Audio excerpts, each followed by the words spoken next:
Assalamualaikum warahmatullahi wabarakatuh. Nama saya Ferdi Nur Zikri, NIM C1C018217 akan mepresentasikan tentang ilmu keberlakuan dalam perspektif akuntansi. Pentingnya manajemen keuangan. Manajemen keuangan adalah subjek yang sangat menarik saat kita mendekati abad ke-21. Radio dan televisi menyajikan cerita-cerita yang dramatis tentang pertumbuhan dan penurunan perusahaan-perusahaan,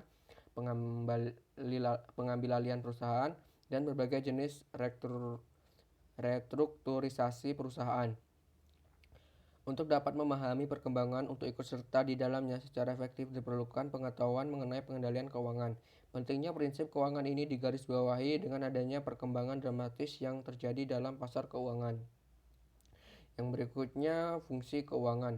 Walaupun rinciannya bervariasi antara organisasi, fungsi keuangan yang utama adalah dalam hal keputusan investasi, perhitungan biaya, dan dividen untuk suatu organisasi. Tujuan manajer keuangan adalah untuk merencanakan guna memperoleh dan menggunakan dana serta memaksimalkan nilai organisasi.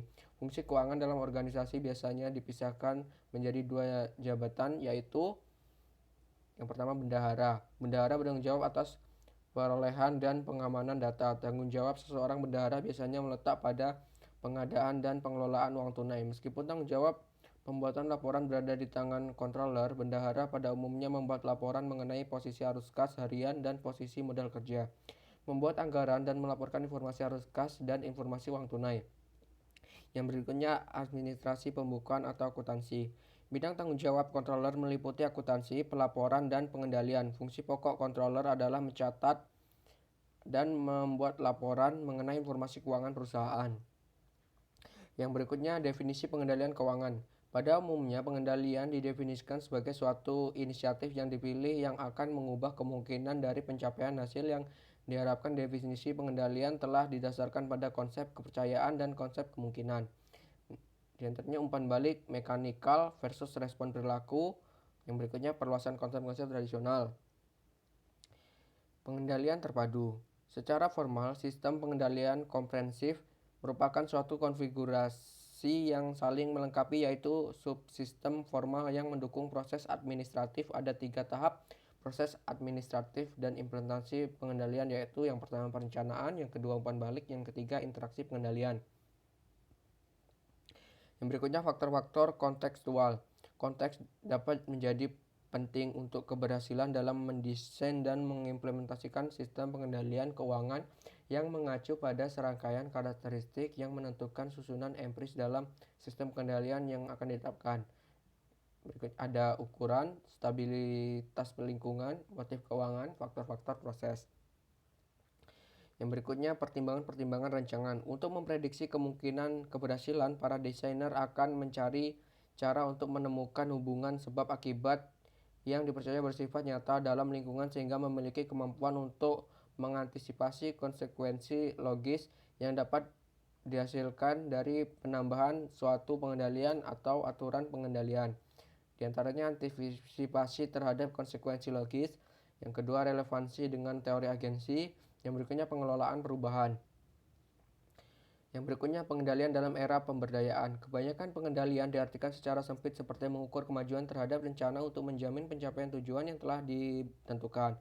Suatu sistem pengendalian diagnostik hanya merupakan salah satu unsur pengendalian, tetapi masih ada 3 unsur lainnya, yaitu sistem kepercayaan, sistem batasan, dan sistem pengendalian interaktif, di mana masing-masing dari keempat unsur memiliki tujuan yang berbeda. Yang pertama, sistem pengendalian diagnostik. Sistem pengendalian diagnostik menciptakan tekanan yang dapat menimbulkan kegagalan pengendalian bahkan krisis. Salah satu tujuan utama sistem penilaian diagnostik adalah untuk menghilangkan beban manajer terhadap pengawasan dan yang konstan. Berikutnya, sistem kepercayaan. Pada umumnya sistem kepercayaan bersifat singkat, serat, nilai, dan inspirasional, di mana sistem ini mengarahkan karyawan pada tujuan utama bisnis. Cara organisasi menciptakan nilai upaya untuk mencapai tingkat kinerja organisasi. Cara seseorang diharapkan untuk mengatur hubungan internal dan eksternal. Sistem kepercayaan dapat meningkatkan pengendalian diagnostik guna memberikan pengendalian yang lebih kepada manajer. Yang berikutnya, sistem batasan. Sistem ini didasarkan pada prinsip manajemen yang sederhana namun mendasar, yang dapat disebut sebagai kekuatan pemikiran negatif. Sistem batasan dan sistem kepercayaan yang digabungkan akan menciptakan ketegangan yang dinamis serta kepercayaan yang positif dan inspirasional yang berikutnya sistem pengendalian interaktif. Sistem ini merupakan sistem informasi formal yang digunakan oleh para manajer untuk melibatkan diri secara terus-menerus dan personal dalam keputusan bawahan. Sistem pengendalian interaktif memiliki 4 karakteristik yang membedakannya dari sistem pengendalian diagnostik, yaitu yang pertama memfokuskan pada informasi yang berubah secara konstan yang diidentifikasi oleh para manajer puncak sebagai informasi yang potensial bersifat strategis. Yang kedua, informasi menurut perhatian yang rutin yang cukup signifikan dari para manajer operasi di seluruh tingkatan organisasi. Yang ketiga, data yang dihasilkan, dijabarkan, dan didiskusikan dalam rapat langsung yang dihadiri oleh para penyela, bawahan, dan rekan sejawat. Debat yang terakhir, debat hanya berlangsung mengenai data, asumsi, dan tindakan perencanaan. Yang berikutnya, penyeimbangan pemberdayaan dan pengendalian.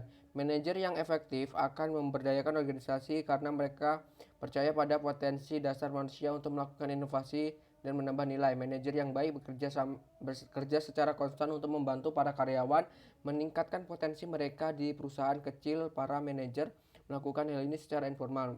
Misalnya saja ketika sedang makan dan berpergian bersama, mereka mengkomunikasikan nilai dan tujuan utama, aturan aman, target saat ini, dan perubahan signifikan yang dipelajari. Karena itu tidak dapat dipungkiri bahwa pengendalian dan komunikasi prinsip-prinsip tentupan merupakan hal yang penting.